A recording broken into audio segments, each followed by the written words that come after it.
In Pakistan, brickmaking is a major industry that employs thousands of people, particularly in the southern provinces of Punjab and Sindh. The process of making bricks is labor-intensive and involves molding clay into rectangular shapes and drying them in the sun. The bricks are then fired in kilns to make them hard and durable, ready to be used in construction projects. However, for many families, brickmaking is not just a job but a form of bonded labor. These families, many of whom belong to marginalized religious minorities, are trapped in a cycle of debt bondage, forced to work in brick kilns under inhumane conditions to pay off an unknown amount of debt to wealthy landowners. Children are often forced to work alongside their parents, missing out on an education and being subject to the same grueling conditions.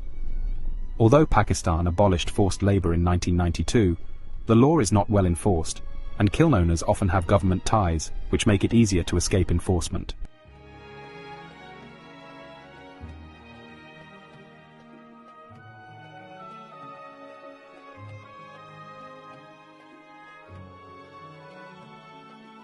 Working conditions at brick kilns are harsh, especially in the scorching summer months, where temperatures can climb as high as 122 degrees Fahrenheit.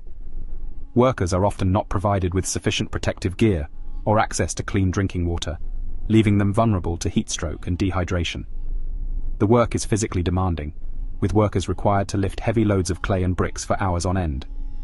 Workers are also at risk of developing respiratory problems due to the dust and smoke from the firing process. The debt bondage system operates through a cycle of advances, where workers are given loans for basic necessities such as food and housing, with the expectation that they will pay back the loan through their work.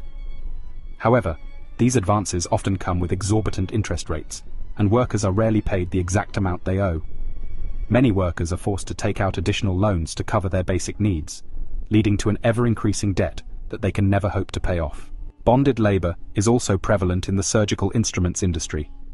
Children as young as 12 make surgical instruments in hazardous conditions in cramped workshops filled with metal dust and the noise of the grinders, polishers, and generators. The situation is particularly dire for women and children, who are subject to sexual harassment and abuse by kiln owners and supervisors. Many women are forced to work without pay, and children are often put to work in the kilns instead of attending school.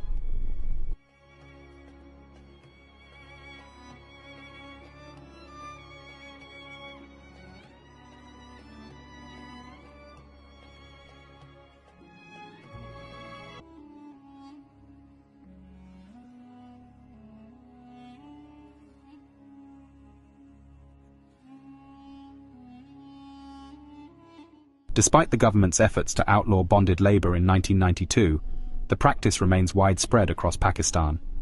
Kiln owners often have political ties that allow them to operate with impunity, and workers are afraid to speak out for fear of retaliation.